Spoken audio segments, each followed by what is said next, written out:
Picture a controlled burn. Forest rangers.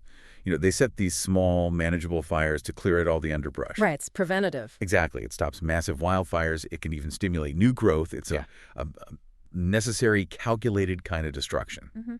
But imagine if the wind shifts. Suddenly, that helpful little fire, it jumps the fire break. And now it's consuming the canopy, the ranger station, and, the nearby town. That is a terrifying image, but it's a chemically accurate one for what we're discussing today. It feels appropriate because today we are talking about the body's own version of that controlled burn, inflammation. It's this biological paradox, isn't it? Yeah. The very system that's designed to save us, to kill bacteria, to knit together a cut, is the same system that, if that wind shifts, causes fever, agony, and in the chronic cases, it literally burns down our own joints and tissues. Precisely. And the challenge of pharmacology, the challenge we are going to explore today, is how do you cool that fire enough to live comfortably without dousing it so completely that you freeze to death? Or, to use your metaphor, how do we stop the wildfire without stopping the forest from ever regenerating? We're really talking about the signaling economy of the body. The signaling economy. I love that phrasing. It means we aren't just looking at a list of pills today. We're looking at how we intercept and decode and maybe even rewrite the messages our body sends to itself. That is the mission. And to do that, we are pulling from two absolute titans of the medical literature. We've got the clinical scaffold from Katzung's Basic and Clinical Pharmacology, specifically the chapters on NSAIDs and gout. Okay, so that's the what and the when, the clinical decision-making. Yes. And then, for the deep mechanistic dive, we're looking at Goodman and Gilman's The Pharmacological Basis of Therapeutics, Chapter 38. And that's the why. That's the molecular mechanics under the hood. It's a perfect pairing. And I think it's important to be really clear up front. Our goal here isn't to replace the textbook. Absolutely not. You cannot become a pharmacist or a physician by listening to a deep dive like this. Our goal is to give you the conceptual map. We want to synthesize these two amazing sources so that when you go back and read the chapters, which you absolutely must do, you'll have a framework to hang all those details on. A scaffold for the knowledge. That's it. So before we get into the weeds of enzyme inhibition and cytokine warfare, let's lay out the roadmap for this journey. We have, 5 main pillars we are going to try and climb today? 5 pillars. First, we need to really understand that fever and pain are not accidents. They are organized, they are metabolically expensive responses, and they're coordinated by the brain but executed by a family of molecules called prostaglandins. Okay. Second, we'll dive into the NSAIDs, the nonsteroidal anti-inflammatory drugs, as signal dampers. And we're going to spend a lot of time on the trade-off, right? Why does stopping pain risk destroying the stomach lining and the kidneys? And it's not random toxicity, it's baked into the mechanism. Which leads us to point 3, the aspirin exception. Why is aspirin so chemically unique among this whole sea of reversible inhibitors? We'll get into the physics of irreversible binding and why that really, really matters for your platelets. After that, pillar 4, we're moving to the heavy artillery, the DMARDs, and the biologics. Here we're moving beyond just symptom relief to actually remodeling the immune system's architecture. This is the sci-fi stuff. It really is. Monoclonal antibodies, fusion proteins. Yeah. It's incredible. And finally, we will demystify gout. This is where physics meets biology in a very, very painful collision. We'll talk about solubility, crystal formation, and why treating it incorrectly can actually make it worse. Physics meets biology. I can't wait to unpack that one. But let's start at the absolute beginning, the spark. Let's say I twist my ankle or I catch a virus. What is physically happening at the cellular level to get this fire started? It all starts with the cell membrane. And you have to remember what a cell membrane is. It's not just a plastic bag holding the cell's guts in. Right, it's an active organelle. It's a phospholipid bilayer. It's this dynamic fluid sea of lipids. And stored within those lipids, like little packets of potential energy, is a specific fatty acid called arachidonic acid. Arachidonic acid. It sounds like a comic book villain. Beware, Dr. Arachidonic. But it's actually a nutrient, isn't it? It is, yeah. It's an essential fatty acid. We mostly get it from dietary linoleic acid, so, vegetable oils, seeds, nuts. Your body takes that fat, processes it, and then stores it in your cell membranes, esterified to the phospholipids. It's just sitting there, waiting. Waiting for a trigger. Exactly. A physical injury, a noxious chemical, a bacterial toxin, something comes along and disturbs that membrane. That disturbance activates an enzyme called phospholipase A2. Phospholipase A2. Okay, so that's the match strike. It is the first domino. It is the absolute inciting event, phospholipase A2. It's like a pair of molecular scissors. It snips that arachidonic acid off the membrane backbone and releases it into the cell's interior, into the cytosol. So now you got this raw fuel just floating around. You've got free arachidonic acid. And this is the critical moment. This is the crossroads. Because that arachidonic acid can go down a couple of different paths, right? And so raw material that can be turned into different things. Correct. It's a substrate. And depending on which enzymes grab it first, it becomes a completely different type of signal. One path is the lipoxygenase pathway, or LOX. LOX.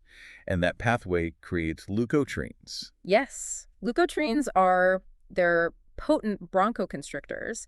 They cause the airways to tighten up. They call in eosinophils. This is really the pathway of asthma and anaphylaxis. Okay. And it's crucial to mention it because, as we'll see later, if we block the other path too effectively, sometimes we can force all the arachidonic acid traffic down this LOX road. Which explains why some people with asthma have such a terrible reaction to aspirin. You block the pain pathway and you accidentally flood the asthma pathway. That's the aspirin-exacerbated respiratory disease phenomenon exactly, a classic example of shunting. But for our main story today, inflammation, pain, and fever, we are interested in the other path, the cyclooxygenase pathway, the COX pathway. The famous COX enzymes. So this is the main event. This is the main event. Cyclooxygenase takes that raw arachidonic acid, it cyclizes it, it adds oxygen and forms a ring structure, and it turns it into prostaglandin G2 and then H2. These are the unstable precursors to basically everything we associate with inflammation. Prostaglandins, prostacyclins, and thromboxanes. But it's not just one enzyme doing all this work. This is where the story gets really nuanced, and I think this is the key to understanding the last 30 years of drug development. We have COX1 and COX2. It absolutely is. Understanding the difference between these two isoforms is paramount. You have to think of them as having different personalities or different jobs. COX1 is the housekeeper. It's constitutively expressed. Constitutively meaning it's always on. It's just part of the standard operating software of the cell. Exactly. It's chugging along in most tissues day in and day out, producing low levels of prostaglandins that do, frankly, boring but essential maintenance jobs. Like what? What's it doing? Well, it's making thromboxane in your platelets so that your blood can clot when you get a cut. It's making prostaglandins in your stomach lining to stimulate the production of protective mucus. It helps keep the blood vessels in your kidneys wide open. So COX1 is the good guy. It's the maintenance crew, the janitorial staff, keeping the building from falling apart. In a manner of speaking, yes. It's the baseline physiology. COX2, on the other hand, is the first responder, or maybe the demolition crew. I like that. In most tissues, under normal, happy conditions, COX2 is undetectable. It's just not there. The gene is silent. It's just waiting for a 911 call. It is waiting for that 911 call. If you have an injury or stress, or if immune cells release inflammatory cytokines like TNF-alpha or interleukin-1, that's the signal, the gene gets turned on, we say it's induced. And within hours, the cell starts churning out massive amounts of COX2 enzyme. And that COX2 then just floods the zone with inflammatory prostaglandins. Right. It produces prostaglandin E2, PGE2, and others right at the site of injury. And these molecules do a few key things. They dilate the blood vessels. That's the redness and the heat, the rubor and calor. They make the capillaries leaky, so fluid escapes into the tissue. That's the swelling, the tumor. And crucially, they sensitize nociceptors. Nociceptors being the pain nerves. The pain-sensing nerve endings, yes. It's interesting. Prostaglandins don't exactly cause pain directly in most cases. What they do is they lower the threshold for pain. They turn the volume knob on the nerve way up. So a stimulus that wouldn't normally hurt, like, I don't know, the pressure of your shoe on a swollen ankle or a light touch, suddenly feels excruciating. That is peripheral sensitization in a nutshell, and it's a key function of COX2. So COX2 explains the swollen ankle, the redness, the pain. What about fever? Is that also a COX2 job? It is, but the location changes. This is a fascinating bit of physiology from Goodman and Gilman. When you have an infection, your white blood cells release those cytokines we mentioned, IL-1, TNF, into your blood. Okay. Those cytokines travel up to the brain, specifically to a little spot called the organum vasculosum of the lamina terminalis. It's a spot near the hypothalamus where the blood-brain barrier is a bit leaky. And the hypothalamus is the body's thermostat, right? It sets our core temperature. It is the central thermostat, and those circulating cytokines trigger the induction of COX-2 in the endothelial cells of the brain's blood vessels right there. That newly made COX-2 starts pumping out PGE2. Okay, so you get a local cloud of PGE2 right next to the thermostat. And that PGE2 diffuses into the hypothalamus and essentially reaches over and cranks the dial on the thermostat up from, say, 37 degrees Celsius to 40. It changes the set point. It changes the set point. Your body suddenly decides that 37 degrees is hypothermic. It thinks you are freezing, so what do? You shiver, you get chills, you pull a blanket over you. You shiver to generate heat. You vasoconstrict your peripheral vessels to save heat. You feel cold, even though you are burning up. That is a fever. It is an active, centrally coordinated response driven by central COX-2. Okay, so to synthesize all of that, COX-1 is the housekeeper, always on, protecting the stomach and kidneys, helping platelets clot. Yeah. And COX-2 is the inducible first responder, showing up to an injury to cause pain, swelling, and fever. That is the general rule, the central dogma of NSAI2 pharmacology. But, and Goodman and Gilman is very specific and very clear about this, there is a crucial exception. COX-2 is not only inducible, it is also constitutive, always on in a couple of specific important places, namely the brain and the kidney. So TOX2 has a day job in the kidney as well. It's not just a volunteer firefighter. It does. It plays a role in renal development and in maintaining salt and water balance under certain conditions. And that little nuance that COX2 is constitutive in the kidney is going to come back to haunt us in a big way when we start talking about the side effects of drugs that were designed to only block COX2. I see. Setting up some future drama there. Okay, so we have the setup. Arachidonic acid, converted by COX, creates the signals for pain and inflammation. Enter the NSAIDs. Their whole job is to stop this process. Right, and the vast majority of them, your ibuprofen, your naproxen, diclofenac, indomethacin, they all work by the same general principle. Reversible, competitive inhibition. Reversible and competitive. So they're structurally similar enough to arachidonic acid that they can slide into the active site of the COX enzyme. Exactly. You can think of it like a key that fits perfectly into the lock, but it doesn't have the right grooves to actually turn and open the door. So it just sits there blocking the keyhole? It sits there blocking the channel. Arachidonic acid comes along, tries to get in, but it bumps into the ibuprofen molecule and just bounces off. No brain ding, no reaction, no prostaglandins. But because it's reversible, eventually the drug detaches, floats away, gets metabolized, and the enzyme is free to go back to work. Precisely. The effects last as long as the drug is present in sufficient concentration. But there is one major outlier, the grandfather of the whole class, aspirin. Aspirin, or acetylsalicylic acid, is chemically unique. It is not a competitive inhibitor. It is an irreversible inhibitor. Irreversible. That sounds permanent. For that specific enzyme molecule, it is permanent. Aspirin enters the active site of COX, and it doesn't just sit there. It performs a chemical attack.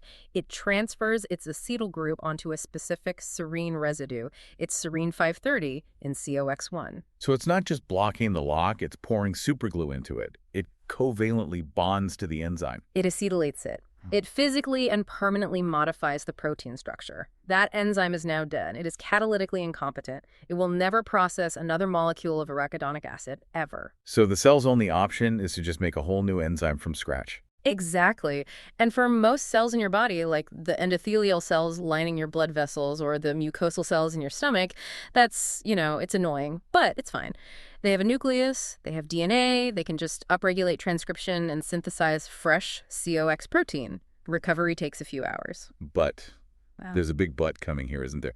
We have to talk about platelets. We have to talk about platelets because platelets are the exception that proves the rule. Platelets are not true cells. They're enucleated cell fragments. They're just little bits shed from megakaryocytes in the bone marrow. They have no nucleus, no DNA, no protein synthesis machinery. So if aspirin gets into a platelet and kills that platelet's COX-1 enzyme... That's it for that platelet. It's game over. That platelet is disabled for the rest of its natural life. It cannot make thromboxane A2, the molecule that makes platelets sticky and helps them aggregate ever again. And what is the lifespan of a platelet? About 7 to 10 days, and this is why aspirin is such a distinct and powerful drug. One low dose of Basium, a baby aspirin, 81 milligrams, can effectively knock out the clotting function of your entire circulating platelet pool for about a week until your bone marrow can generate a whole new batch. That is just incredible. It's like a sniper shot. One hit, and the target is permanently neutralized. Yeah. Whereas ibuprofen is more like a bouncer who blocks the door for 4 hours and then goes home for the night. That is a perfect analogy. And it brings up a critically important drug interaction that Dousing makes a point to highlight. Imagine you are a patient taking a daily low-dose aspirin to prevent a heart attack. Okay. You want that aspirin to get into the platelet and, pour that super glue in the lock, weld the door shut. That's the goal. Right. Permanent inhibition. But you have a headache, so about an hour before you take your daily aspirin, you take a big dose of ibuprofen. The ibuprofen, the bouncer, gets there first and stands in the doorway of the COX enzyme. It's physically blocking the site. It's physically blocking the site. The aspirin arrives, ready to do its irreversible work, but it can't get in to acetylate that serine residue because the ibuprofen is in the way. And then a few hours later, the ibuprofen wears off and leaves. Right. But by then, the aspirin has been metabolized and excreted, the platelet is unharmed, the enzyme is fine, you have completely lost your cardioprotective effect for that day. That is such a vital clinical pearl. If you need to take both, you have to take the aspirin first, wait a bit, let it do its permanent work, and then take the ibuprofen. Precisely. Timing is everything. Now, while we are on aspirin, we should probably touch on its kinetics because Goodman and Gilman makes a big deal about this. At high doses, aspirin exhibits what we call saturation kinetics or zero-order kinetics. Okay, let's break that down. Yeah. First-order kinetics is what we usually see with most drugs, right? Mm-hmm. The more drug you have in your system, the faster your liver clears it. It's a percentage game. Correct. A constant fraction, say 50%, is cleared per unit of time. That's a half-life. But the liver enzymes that process aspirin are easily overwhelmed. They get saturated once you exceed a certain dose, and this is usually around 1 gram, which is high, but definitely possible in treating something like rheumatic fever. The clearance mechanism just maxes out. So all the checkout lanes at the grocery store are full. You can't process customers any faster. Exactly. So instead of clearing a percentage of the drug, the liver can now only clear a fixed amount of drug per hour, say 25 milligrams per hour. If you keep adding drug faster than that fixed rate, the blood levels don't just go up linearly. They skyrocket exponentially. Which means the line between a therapeutic dose and a toxic dose can become razor thin. Perilously thin. And this leads to salicylate toxicity. You get tinnitus, which is ringing in the ears, a complex respiratory alkalosis followed by metabolic acidosis. It was a very difficult overdose to manage. And there's one more aspirin-specific warning we absolutely have to mention. Reye syndrome. Right, this is the big one for pediatrics. Never give aspirin to children with viral infections. Why is that? Reye syndrome is a rare but often fatal condition. It involves acute liver failure and encephalopathy or brain swelling, and it happens when you give salicylates to a child who is recovering from a virus like chickenpox or influenza. The mechanism seems to involve severe damage to the mitochondria. The power plants of the cell. Aspirin is a known uncoupler of oxidative phosphorylation in the mitochondria. In these susceptible children, this leads to a catastrophic energy failure, particularly in the liver and the brain. It's devastating, and it's why you will almost never see aspirin used in children anymore. We use ibuprofen or acetaminophen instead. Okay, so let's zoom back out to the broader class of NSAIDs. We talked about how they work. Now we need to talk about the price we pay, this signaling economy idea. If we shut down COX to stop pain, what else are we shutting down in the process? Well, the most famous trade-off, the one everyone knows about, is the stomach. We mentioned earlier that COX-1 makes prostaglandins that stimulate mucus and bicarbonate secretion in the gastric lining. This is the gastric mucosal barrier. It's a chemical shield that stops your stomach acid from digesting your own stomach wall. Exactly. And when you take an NSAID, you inhibit the production of that shield. You strip it away. The acid is still being produced, but the protection is gone. The acid then directly hits the epithelial cells, causing gastritis, bleeding, and eventually ulcers. It's a direct, predictable consequence of the mechanism of action. But the kidney issue, that feels more insidious to me. It's often silent until it's too late. Yeah. Can you walk us through the hemodynamics there? Absolutely. This is a favorite topic of nephrologists, and it's all about plumbing. You have to visualize the kidney's filter, the glomerulus. Blood enters the filter through a vessel called the afferent arteriole, and it leaves through the efferent arteriole. In and out. Right. And to filter blood effectively, you need pressure. You need a pressure gradient across that filter. Now, imagine a patient who is volume depleted. Maybe they're elderly and dehydrated, or they have severe heart failure. Their body is sensing low blood pressure. Okay. So the renin-angiotensin-aldosterone system kicks into high gear. Angiotensin II is released, and it's a potent vasoconstrictor. It clamps down on blood vessels all over the body to try and raise the pressure. It's squeezing the hose to make the water spray harder. A perfect analogy. But the kidney is smart. It knows it needs blood flow to survive. So, locally, within the kidney itself, COX enzymes produce prostaglandins, specifically PGE2 and PGI2, whose job is to powerfully dilate the afferent arteriole, the front door. So the rest of the body is clamping down, but the kidney is using prostaglandins to prop its own front door wide open to make sure it still gets a good supply of blood. Exactly. It's a vital compensatory mechanism. Keep the door open so I can filter. Now, you give that patient an NSAID. You just kick the doorstop out. You've kicked out the doorstop. You've blocked the prostaglandins. The angiotensin II is still there, screaming constrict. The opposition is gone. The afferent arteriole clamps shut. Blood flow to the kidney drops like a stone. The GFR, the filtration rate, crashes. And you have acute kidney injury. And this is why that triple whammy is so dangerous, right? The triple whammy is a classic clinical scenario. It's the combination of 1, a diuretic, which dehydrates you and activates the renin-angiotensin system. 2, an ACE inhibitor, or an ARB, which blocks angiotensin's effect on the efferent arteriole, making it dilate and lowering the pressure from the back end. Okay. And 3, an NSAID, which constricts the afferent arteriole, choking off flow from the front end. You are starving the filter of blood from every conceivable direction. It is a recipe for acute renal failure. That is such a powerful explanation. It's not just toxicity, it's messing with the fundamental flow dynamics. Right. Now, this brings us to what was probably the biggest controversy in NSAID's history, the heart. The COX-2 dilemma, yes.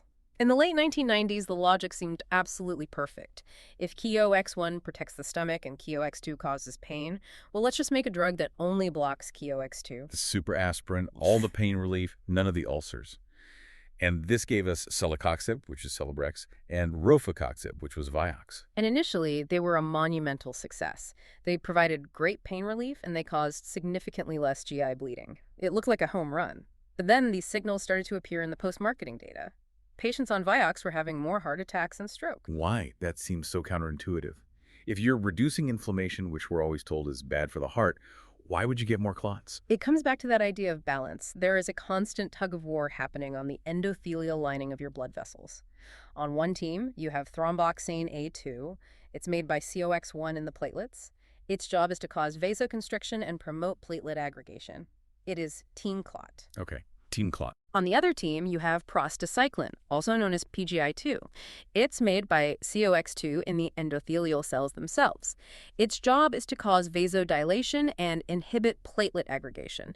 It is team flow. Team flow. So in a healthy person, team clot and team flow are in a balanced equilibrium. Yes. There's a dynamic homeostasis. Now, you introduce a selective COX-2 inhibitor. You completely knock out team flow by blocking prostacyclin synthesis, but you leave team clot, the COX-1, in the platelets, making thromboxane completely untouched and unopposed. You've tipped the scales. Dangerously. You have created a pro-thrombotic, pro-clotting state. You removed the body's natural brake, but left its foot firmly on the accelerator. That is why Vioxx was withdrawn from the market. It wasn't a weird, random side effect. It was the inevitable physiological consequence of unbalanced enzyme inhibition. And Katzung makes the point that even so-called non-selective NSAIDs have their own biases, right? It's not a clean 50-50 split. Not at all. It's a spectrum. A drug like diclofenac, for example, has a fairly strong preference for COX-2 over COX-1. And surprise, surprise, it carries a higher cardiovascular risk, similar to the selective drugs. And naproxen. Naproxen is generally considered the most cardioneutral of the traditional NSAIDs.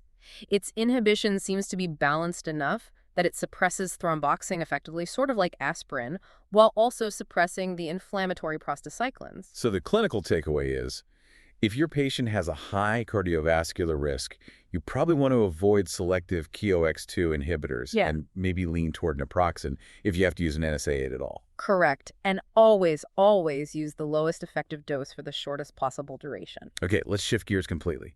There is one drug that everyone has in their medicine cabinet, everyone thinks of as a painkiller, but pharmacology professors just love to scream, it is not an NSAID. Acetaminophen, or Tylenol, or paracetamol if you're listening outside North America. It kills pain, it lowers fever, but it is emphatically not anti-inflammatory. Why the disconnect?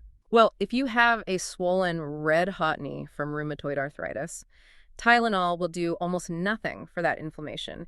It works centrally in the brain, but it fails peripherally in the inflamed tissue.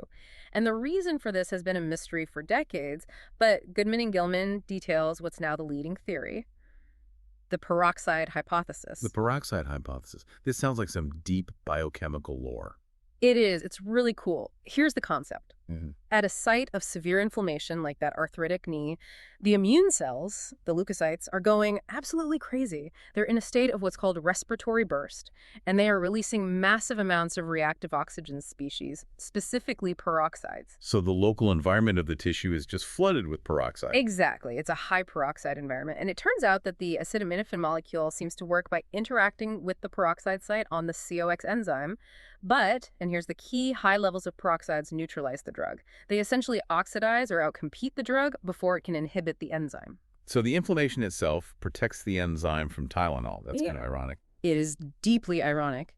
In the inflamed peripheral tissue, the peroxide concentration is too high, so the drug is useless. But in the central nervous system, in the brain, peroxide levels are very low. So there, acetaminophen can successfully inhibit the central COX enzymes, which reduces the fever and dampens the central perception of pain. That is fascinating. The local environment dictates the drug's efficacy. Now, of course, we have to talk about the dark side of Tylenol. It is one of the safest drugs available right up until the moment isn't. It's the leading cause of acute liver failure in the United States. And the mechanism of its toxicity is a classic textbook lesson in drug metabolism. So walk us through those pathways. Okay. At normal therapeutic doses, your liver metabolizes acetaminophen primarily by phase 2 conjugation. That's glucuronidation and sulfation. You can think of these as the safe express lanes on the highway. They stick a big water-soluble tag on the drug molecule and you pee it out. Safe, easy, efficient. But these pathways have a limited capacity. They can get saturated. If you take a massive overdose, say 10 or 15 grams all at once, the express lanes are completely full, so the drug spills over into a backup pathway. The CYP450 system, specifically an enzyme called CYP2E1. And this backup lane is where the trouble starts. This is the problem lane. CYP450 metabolizes acetaminophen into a highly reactive, incredibly toxic intermediate metabolite called NAPQI. NAPQI, N-acetyl-P-benzoquinone inimi, just rolls off the tongue. It's a molecular wrecking ball. It has this incredible affinity for sulfhydryl groups on proteins, and it just binds to them and destroys them, killing the cell. Now, thankfully, your liver has a built-in defense mechanism against NAPQI. It's a molecule called glutathione. The master antioxidant, the MOP. It is the MOP. Glutathione contains a sulfur group that sacrificially grabs NAPQI and neutralizes it, detoxifying it. As long as you have enough glutathione, you're safe. But in a massive overdose, you burn through your glutathione stores faster than your liver can possibly make more. The MOP bucket runs empty. And once your glutathione levels drop below about 30% of normal, the MOP is gone. NAPQI runs rampant. It destroys the hepatocytes, the liver cells, causing a specific pattern of damage called centrilobular necrosis. The liver dies. And this explains the antidote, N-acetylcysteine, or NAC. Perfectly. N-acetylcysteine is a precursor to glutathione. When we give a patient NAC, we're giving their liver the raw materials it needs to make more MOPs. If you give it early enough, ideally within 8 to 10 hours of the overdose, you can replenish the glutathione and completely prevent the liver injury. And we should probably mention alcohol here. Chronic alcohol use it revs up that dangerous CYP2E1 enzyme. It does. So a chronic heavy drinker has a supercharged toxic pathway. They make NATQI faster than a normal person. And on top of that, they often have lower baseline glutathione stores from poor nutrition. So their threshold for Tylenol toxicity is significantly lower. A very dangerous combination. Yeah. Okay, let's pivot. We spent a lot of time talking about putting out fires symptom management. But for autoimmune diseases like rheumatoid arthritis, that's not enough. The immune system itself is eating the joints. We need to actually remodel the war effort. This brings us to the DMARDs, the disease-modifying antirheumatic drugs. And this is a fundamental shift in strategy. NSAIDs treat the complaint. DMARDs treat the underlying pathology.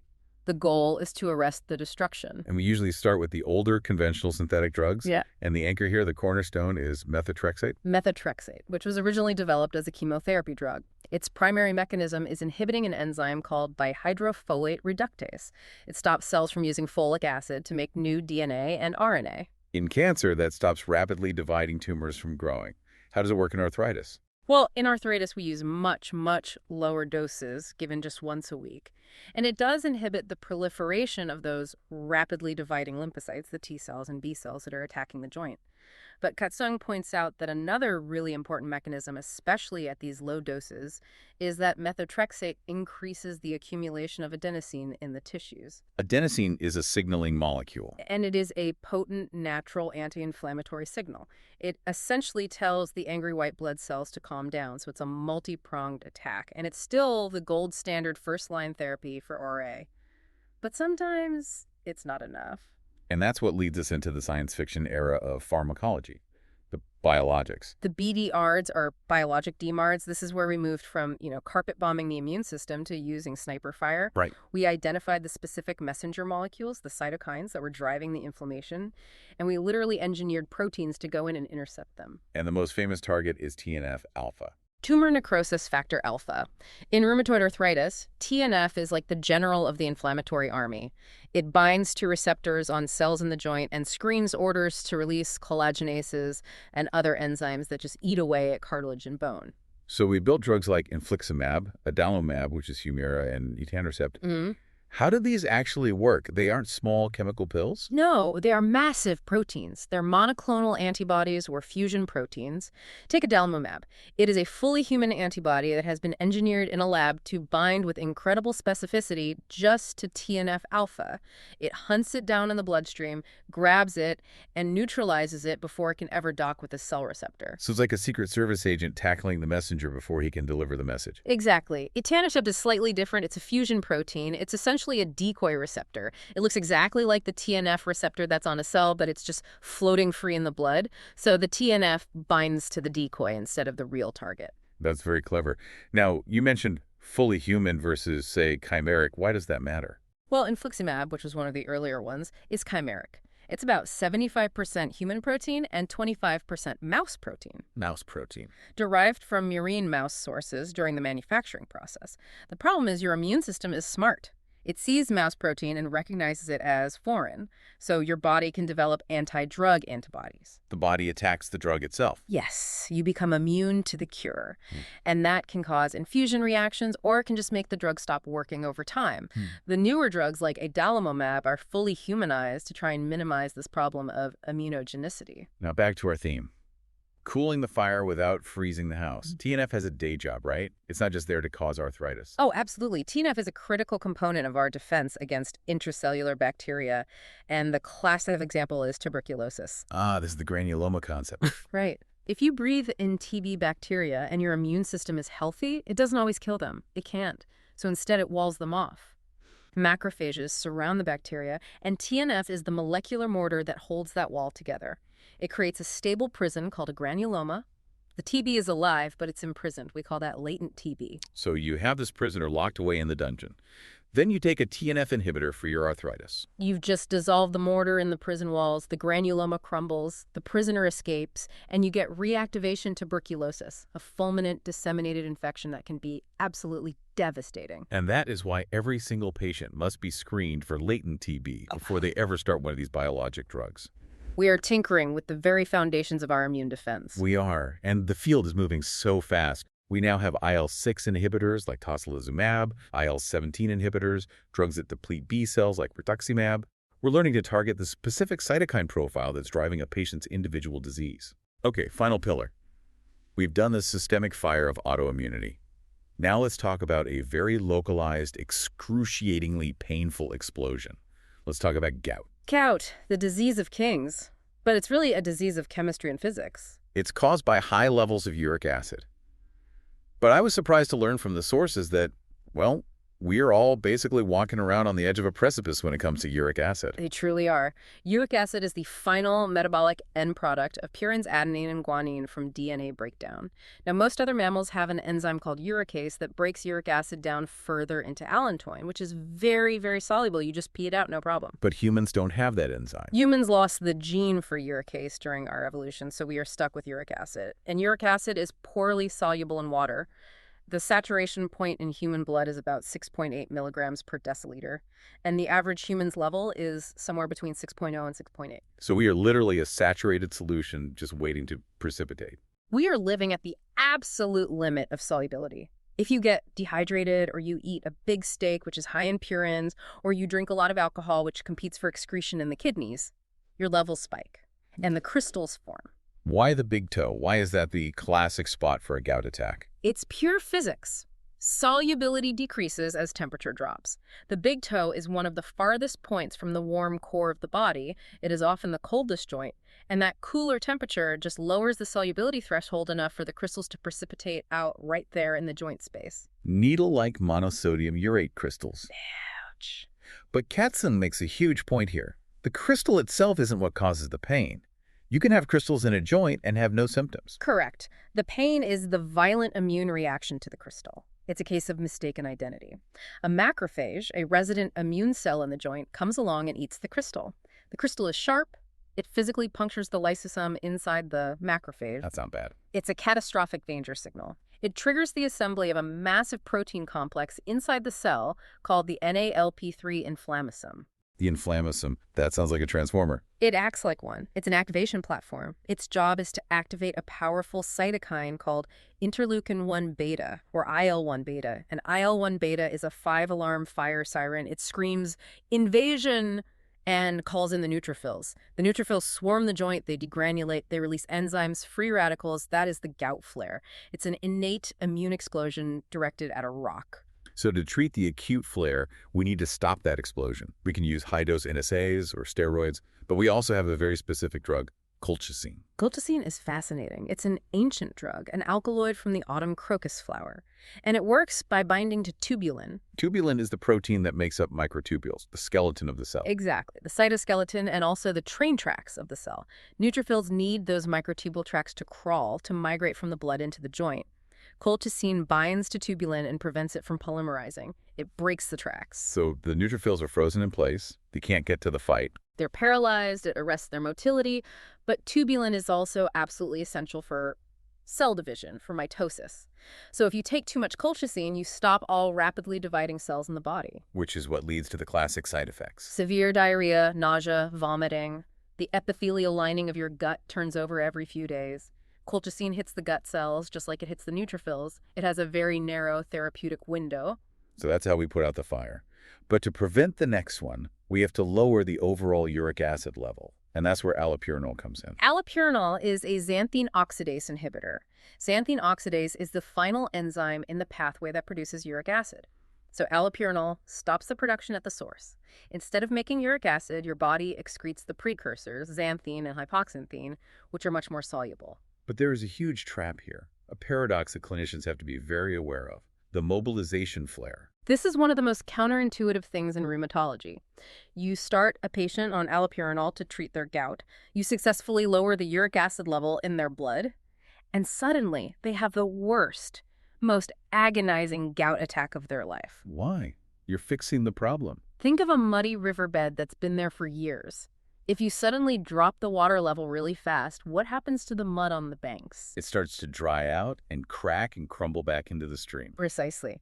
When you lower the serum urate level, the old, stable crystal deposits, we call them tophi, that are caked onto the joints start to dissolve from the surface. They become unstable? They become unstable, chunks break off, fresh, new crystal surfaces are suddenly exposed to those macrophages. You've just stirred up the hive. That is why you must cover the patient with colchicine or an NSAID when you start allopurinol. You have to dampen the immune system while you are dredging the river. That is a crucial concept. Finally, before we leave gout, we have to mention the deadly interaction involving allopurinol. Yes. Azathioprine, it's an immunosuppressant drug, sometimes used as a DMARD, but also in IBD or after organ transplant. And azathioprine is metabolized and broken down by xanthine oxidase. The very enzyme that allopurinol inhibits. Correct. So if a patient is on a stable dose of azathioprine and I come along and give them allopurinol for their gout, I completely block the breakdown of the azathioprine. The levels of that potent chemotherapy drug can rise to highly toxic concentrations. And what does that do? It can completely wipe out their bone marrow, pancytopenia. It can be fatal. If you have to use them together, you must reduce the azathioprine dose by at least 75%. Wow. It just shows how interconnected all these systems are. You pull a thread in gout metabolism, and you can unravel a knot in chemotherapy. And it's all one system, the signaling economy. So let's try and bring this home. We have covered a massive amount of ground. From the phospholipid bilayer to the renal arterial, from the liver's glutathione mop bucket to the evolutionary gene loss of uricase. What's the grand synthesis here? I think the synthesis is right there in our title. Cooling the fire without dousing the system. It's all about balance and trade-offs. We learned that NSAIDs trade pain relief for potential GI and renal damage because the same COX-1 enzyme does both housekeeping and contributes to inflammation. We learned that aspirin is unique because of its irreversible chemistry, making it a permanent platelet inhibitor. We learned that biologics like the TNF inhibitors are miraculous for diseases like RA, but they're risky because they dismantle ancient defense walls like the TB granuloma. And we learned that gout is fundamentally a physics problem solubility that creates a massive immunology problem. Exactly. I think for everyone listening is this. Drugs are not magic bullets. They are precise molecular tools that intervene in complex, evolved homeostatic loops. When you prescribe a drug or take a drug, you are intentionally shifting a balance. You are prioritizing one function over another. And understanding the mechanism is the only way to predict both the benefit and the cost. And here's the thought to leave you with, something that really struck me as we were preparing for this, thinking about the future. We still categorize diseases mostly by anatomy. Rheumatoid arthritis is a disease of the joints.